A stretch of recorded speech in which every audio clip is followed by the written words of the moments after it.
JEE exam எழுத போற ஸ்டூடெண்ட்ஸ்க்கு ஒரு முக்கியமான தகவல்.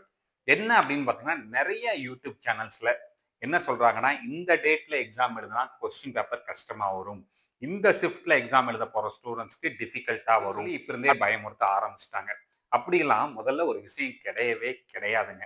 என்னன்னு பார்த்தீங்கன்னா, நீங்க வந்து இந்த எக்ஸாம்ங்கிறது இந்தியாவுல ஒரு 15,00,000 பேர் வரைக்கும் ரெஜிஸ்டர் பண்ணி வச்சிருக்காங்க. 5 நாள் நடக்க போகுது.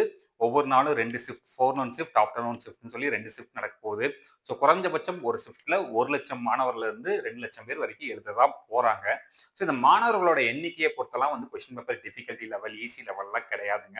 சரிங்களா? இது already questions was previously preloaded. சரிங்களா?